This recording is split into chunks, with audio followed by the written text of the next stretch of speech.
To me, America was a beacon of hope. I arrived here when I was 12 years old. I could have never imagined the day would come when we were staring down at this kind of creeping authoritarianism in the United States of America. Really? You never met your father? You've never seen anything like this before? Because it was way worse. And we're going to tell you a story tonight. Our America-hating Somali Congresswoman Ilhan Omar, they're doing what she always does, doing what she does best, crapping all over our country at a No Kings rally over the weekend. If this country does anything to try and stabilize itself, to make it more prosperous in this country, she is angry. Notice that. That's always the way she sounds. Anything that's good for the country and the fabric of the country, she hates. Why is that? President Trump calls Ilhan the ringleader of all the Somali fraud we've seen in recent months. And she has a different kind of fraud as well, according to the vice president. Take a listen. Ilhan Omar definitely committed immigration fraud against the United States of America. She has been at the center of a lot of the worst fraudsters in the Somalian community. For years, we have heard that Ilhan married her brother to get him into the United States, but the accusations against Ilhan and the family go a lot deeper into a very, very ugly family. A 2019 investigation reports that Ilhan's father used false names to apply for asylum as members of the Omar family. Adding her father's name before applying for asylum was Nur Saeed Elmi Mohammed. In Somalia, Ilhan's father was reportedly a high-ranking official doing propaganda for the genocidal Marxist Somalian regime under Saeed Barre, one of the region's most brutal dictatorships. So her father was a Marxist propagandist as they tore through the country, killing anybody that would not support their cause. Does that not track perfectly? Committing a genocide against the Isaac clan group between 1987 and 1989 are the allegations, killing hundreds of thousands of people in Somaliland and northeast Somalia as well. And the allegation, again, is that her father was one of the chief propagandists of this movement and this slaughter. The regime also invaded Ethiopia in 1977 in their effort to create Greater Somalia, a war that the Somalians lost. Liz Collin is a Minnesota-based journalist for Alpha News. She's been at the forefront of exposing the Somali fraud in Minnesota. Gene Hamilton also with us, president of America First Legal. Gene, you can see Ilhan and her father. You can certainly see her in the politics and what she actually thinks of this country. These are really terrible human beings. The question is there a way to get her out of this country legally?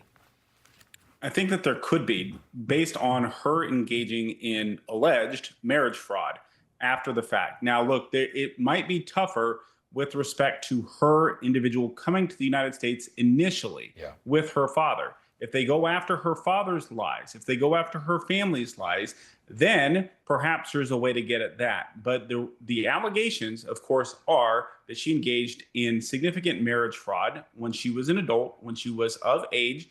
And I don't want to get ahead of the government. I don't want to get ahead of the feds. But if that's what, in fact, the file says, then there certainly is a way. Is there a statute of limitations on that? Real quick, Gene, before I move over.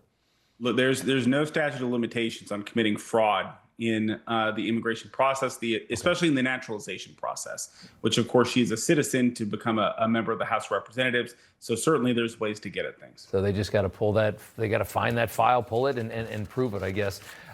Liz, Tim Walz, who looked the other way in your state as the Somali community robbed our country blind, pulling billions of federal dollars through the state of Minnesota to themselves. Here he was on Saturday.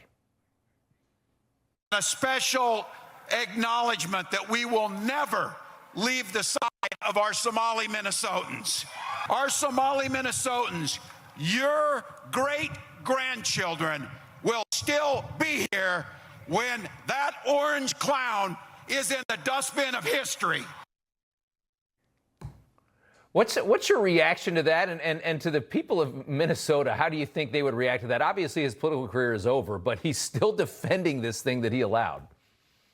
It never ends with our governor in Minnesota, that's for sure, Rob. And I will say this file on Congresswoman Ilhan Omar is quite thick at this point. I was just going to interject with more allegations that have been made against her about the fact that she perhaps is not a U.S. citizen at all.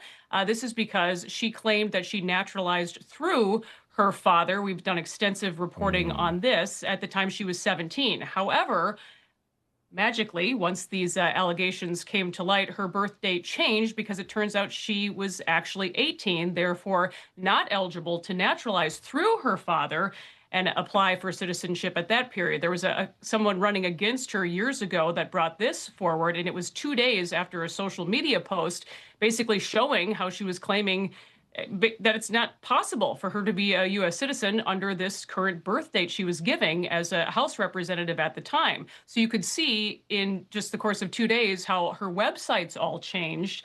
And those screenshots still exist to this day. So there are many questions that remain unanswered about the fact that perhaps she's not even a U.S. citizen at all. Gene, your reaction to that, and how does that change your calculus? Well, look, what my reaction to all of this is just to emphasize the importance of vetting and screening on the front end. This is why you don't bring in people into the United States, because of the paperwork that you don't know who they are, because the paperwork can be all over the place. People can lie. They can lie about when they were born, who their parents were, who their family was. And of course, things have improved since she came in the 90s. There is a certain amount of genetic testing that goes into things now that didn't used to be available then. But it just goes to show you why it's so important to vet, to screen, to stop people coming in on the front end, because you could be dealing with avowed Marxists 2 decades, 3 decades later, who you let in, who were lying about who they were, and you're stuck with them for at least some lengthy period of time. It is something else. That's such a great point. I want to just tell you guys something before I let you go. The Republic of Somaliland, that's one of the places that her father allegedly, that his group went into and slaughtered the people. He was the propagandist for that Marxist regime. Somaliland, one of the places that got the brunt of that hate and that slaughter. That's an independent state that broke off from Somalia. They posted our interview with Benny Johnson from last week, and they wrote on the post, and this is its own little state. Deportation, they said, please, you're sending the princess, talking about Ilhan, back to her kingdom. Extradition, say the word.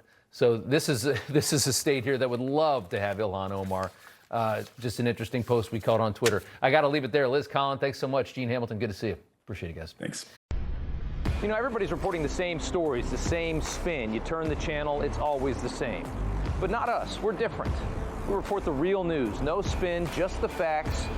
Turn to us, and you won't turn back. Tune in to Rob Schmitt Tonight on Newsmax.